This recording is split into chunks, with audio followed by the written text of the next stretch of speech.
ॐ श्रीषोडशोऽध्यायः दैवासुरसम्पद्विभागयोगः।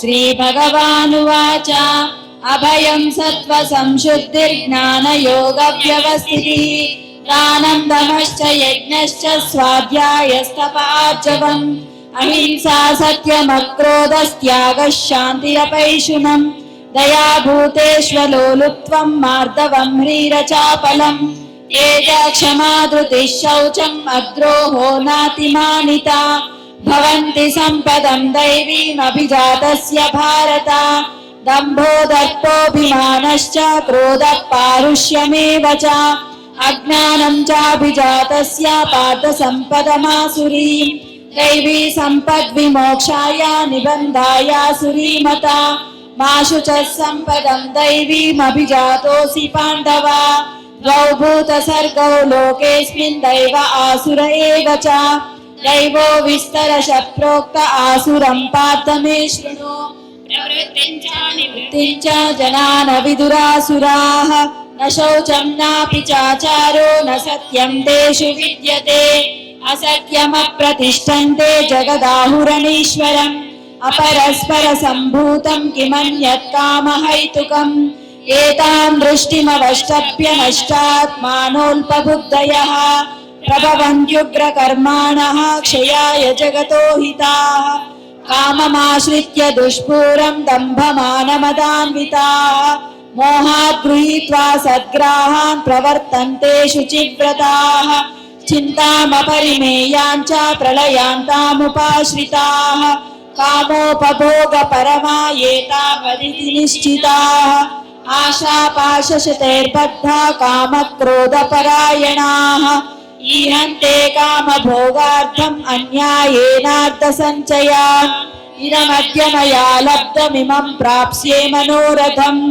इदमस्तीदमपि मे भविष्यति पुनर्धनम् असौ मया हतः शत्रुर्हनिष्ये चापरानपि ईश्वरोऽहमहं भोगी सिद्धोऽहं बलवान् सुखी आद्योऽपि जनवानस्मि कोऽन्योऽस्ति सदृशो मया यक्ष्ये दास्यामि मोदिष्य इत्यज्ञानविमोहिताः अनेकचित्तविभ्रान्ता मोहजालसमावृताः प्रसक्ता कामभोगेषु पतन्ति नरकेषु च आत्मसम्भाविता स्तब्धा धनमानमदान्विताः यजन्ते नाम यज्ञैस्ते दम्भेनाविधिपूर्वकम् अहङ्कारं बलं दर्पं कामं क्रोधं च संश्रिताः मामात्मपरदेहेषु प्रद्विषन्तोऽभ्यसूयकाः तानहं द्विषतः क्रूरान् संसारेषु नराधमान्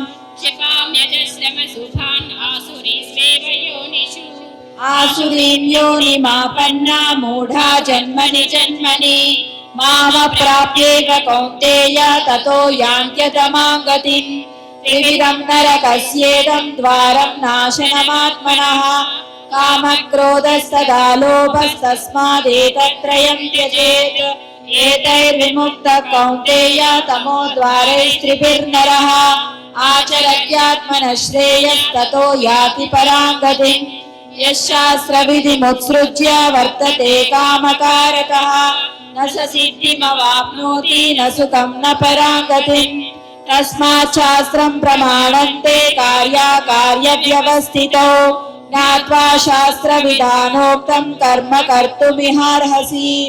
ॐ तत्सदिति श्रीमद्भगवद्गीतासु उपनिषत्सु ब्रह्मविद्यायां योगशास्त्रे श्रीकृष्णार्जुनसंवादे दैवासुरसम्पद्विभागयोगो नाम षोडशोऽध्यायः।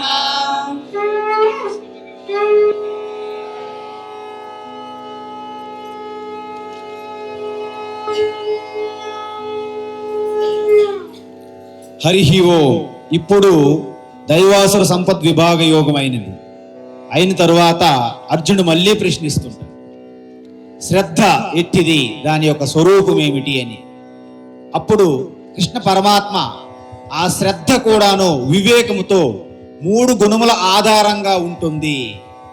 అందువలన సత్వగుణము, రజోగుణము, తమో గుణము, ఆ గుణముల యొక్క ప్రభావం వలన మనం తీసుకునే ఆహారం కానీ, మనం చేసే దానము కానీ, మనం చేసే యజ్ఞం కానీ, మనం చేసే తపస్సు కానీ, మనం చేసే కర్మ కర్తృత్వం అన్నీ కూడా మనలో ఉన్నటువంటి గుణముల ప్రభావం వల్లనే మనం చేస్తాము.